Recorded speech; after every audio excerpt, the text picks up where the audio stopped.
In a world where banking increasingly is becoming digital, the challenge is not just to innovate, but to do so securely and also at scale. Our next segment is a spotlight interview that takes us right to the heart of transformation agenda, building secure, scalable banking systems, and sharing his perspective on how financial institutions can leapfrog into a future-ready, intelligent ecosystem. We are joined by the visionary Vishnu Dusad, Managing Director and co-founder, Nucleus Software. And to take this special conversation forward, may I invite again Ritu Singh back on stage.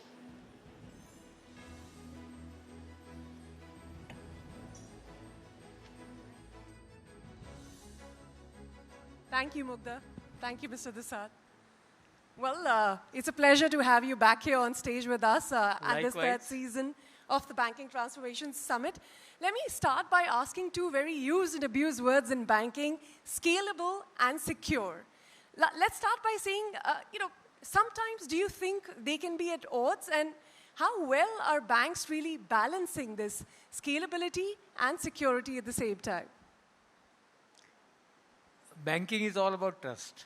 And if we do not secure, then there is no banking for that matter, no money business. So it is extremely important that we continue to provide a very strong foundation of security. And on top of that foundation, we build the scale. Yeah. Which is what we have done. And we've been talking about these numbers the whole of this evening.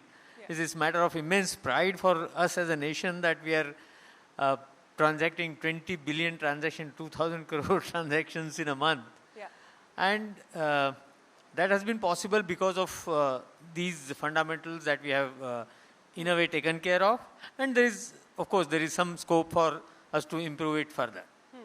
All right, let's talk about security, because as the Deputy Governor was highlighting, the panelists after that has become a big concern is, fintechs are expanding, banks are expanding. Tell us how well banks, especially legacy banks and NBFCs, are using AI to counter this, smarter fraud that's emerging on the other side.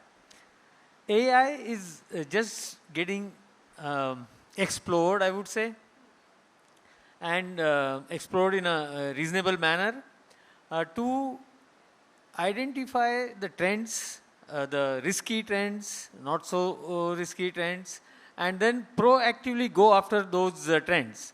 So, for example, let's say we were talking about, the Deputy Governor was talking about how, some of the speakers were talking about how some frauds are happening in a specific manner. It's become much easier to, It has become much easier. hack systems. So it's only through artificial intelligence that you can identify those trends and, proactively go after those prospecting mule accounts as we were looking at it. Someone creating a account as a TCS employee and then depositing the salary for 7 months and then going rogue. Yeah. So those identifications, we will be able to look at the pattern of such an first such account and then scan the entire database to identify how many similar situations could be happening. And of course, all of them would not happen. But again, you will have an opportunity to proactively check out whether there is a possibility of, a fraud happening. But, since you have an overview of this sector, I just wanted to understand to what extent is AI being used? The Deputy Governor again gave us some interesting statistics that 3/4 of the banks in their annual reports talk about adopting AI. But is it going beyond customer chatbots? To what extent is it being adopted? I think, as at this moment in 2025, we have been, trying with, we have been experimenting with customer communication and so on. It is going to take some more time because of few challenges that are there. We all know about hallucinations and so on and so forth. So till the time those kind of challenges are addressed, we may not be able to use artificial intelligence to completely hand over the responsibility to the agents and do away with human beings. Of course, the decision making has to be by humans, but the assistance is from AI. But you know, when we're talking about expanding the system as well, millions of new people coming into the banking fold, hopefully into the formal financial system, what kind of infrastructure strengthening is required to be able to deal with that kind of capacity, and what kind of investments in technology are banks really making? Okay. You know, we've all heard about $3 trillion and by 2030 and those crazy numbers. 300 billion being committed by only one player. So I think the investments in artificial intelligence are going to be of very different kind. We all are aware how many data centers would be required and what sort of electricity they will consume and so on and so forth. So banks will have to be very careful about where do they want to experiment and what is the ROI that they would want to generate.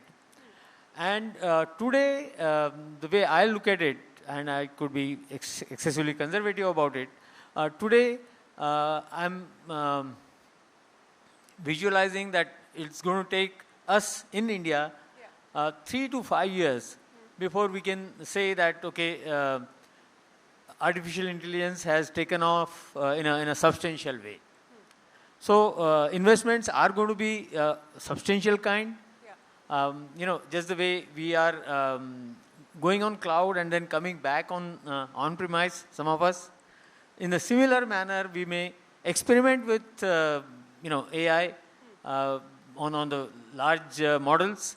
And then we may decide to come back on a smaller scale. So that's on the AI adoptability. What about the infrastructure readiness? As I said, what kind of changes or investments are required to make sure that banks are ready to cater to the next 100 million, 10 million that keep coming in year after year?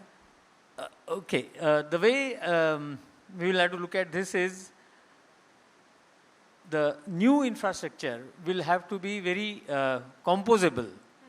And we have, a large number of banks have today infrastructure which is in some manner outdated. So banks will have to get into hollowing the score. Banks will have to get into, components which they would be able to put to use in the form of APIs and make sure that the latest technologies and the old data is put to use meaningfully. Let me actually step back and ask you how you're helping banks. When we're talking about traditional legacy banks modernizing their systems, how can you at Nucleus help them do it? Just give us a glimpse of what it is you provide in services for banks. We provide exactly the same thing that I've just talked about. Banks need to modernize. They need to modernize in a substantial way, and they need to get cloud native. They need to have API specific infrastructure, and that is what we provide. We have been investing in our software for last decade and a half, and it is the latest architecture that we have invested in, and that is what we help banks do without any risk to their existing operations. We are able to help them modernize without any risk, thanks to the nearly 4 decades of experience that we have. Well, if I were to ask you, though, to still list down 2 to 3 challenges that you see banks still coping with, when they're looking at modernizing their systems, what would those be? I think these are essentially the kind of challenges that they need to address. If you are trying to replace the existing infrastructure, then it is going to be very, very risky. So you need to go step by step. You need to make sure that your current operations are not getting affected, and at the same time you are modernizing. So that is, and for that you need to go with a player who has done it, who has done it multiple times, and that's where a player like Nucleus Software comes in. Well, could you list down maybe the top 2 to 3 technologies that you are most excited about that can bring about a meaningful change in the way we look at banking in India today? Artificial intelligence is, of course, no doubt. Is number one.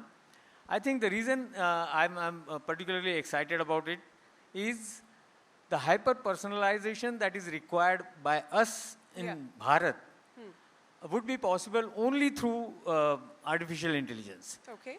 We would be able to cater to very specific needs, almost at an individual level. You know, today, when a bank creates a product, it is for a segment.